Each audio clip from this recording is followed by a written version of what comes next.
The railway companies, the trains, there's a report today that should really make the average person's blood boil faster, rise faster than an Avanti Coast, West Coast cancellation email can be sent. The appalling, exorbitant and utterly jactentious state of Britain's train fares.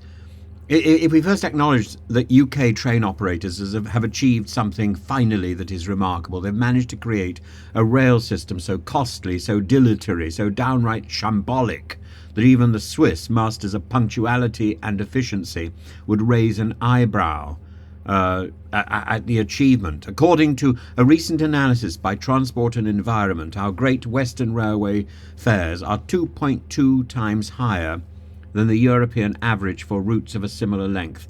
That's not a service, it's daylight robbery with a buffet trolley that sometimes happens to pass. Now, I know what you're thinking. Surely these astronomical prices mean unparalleled performance, but alas, no. There is, as the report kindly put it, no correlation between high fares and better performance. In other words, we are paying champagne prices for something closer to a warm can of supermarket cola. Punctuality? Passenger experience? Only if you enjoy the sensation of being herded like sheep into overcrowded carriages with standing room only. Truly, the UK rail system is a masterpiece of over-promising and under-delivering.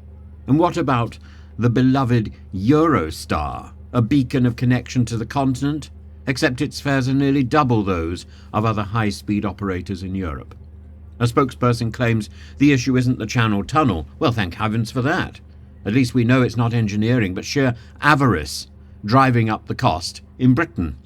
Private monopolies, high infrastructure costs, and pandemic-era contracts that left us with a system so dysfunctional that even Kafka might find it a bit too much.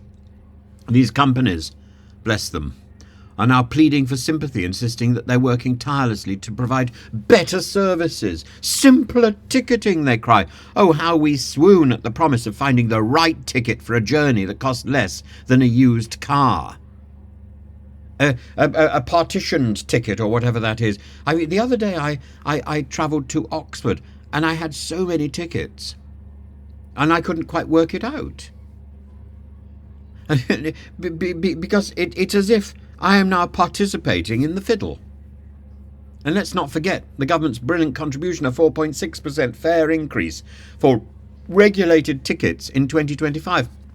One wonders if they think passengers will be fooled into gratitude because this hike was only announced quietly in Treasury documents rather than trumpeted in the budget speech. Why didn't Rachel Reeves stand at the dispatch box and say, "Oh, look, and another exciting thing, I'm going to raise ticket prices for train fares by 4.6%. Isn't that wonderful? Please congratulate me." That might have been the rabbit out of the hat. Or the earthworm that's stopping the trains. We can't run trains today because there's an earthworm on the tracks. There's a leaf. There's a little snow. Something we haven't expected in winter. Meanwhile, I was talking to somebody today about the leaves on the pavement, and they said, "Oh, that's happening here too." And I thought, yeah. It seems to be a countrywide issue. It's got nothing to do with the trees. It's to do with the dilatory service that our council is providing. Well, in the case of Rugby, there is no council providing anything. And meanwhile, European operators are offering cheaper fares, better services, in a sense that they actually value their customers. This jectigation of British rail fares compared to Europe is clear. We're being played for fools. Continental travellers get efficient trains gliding through beautiful landscapes. We get delays, strikes, and the privilege of paying through the nose for it and not being sure that our train is going to run on time.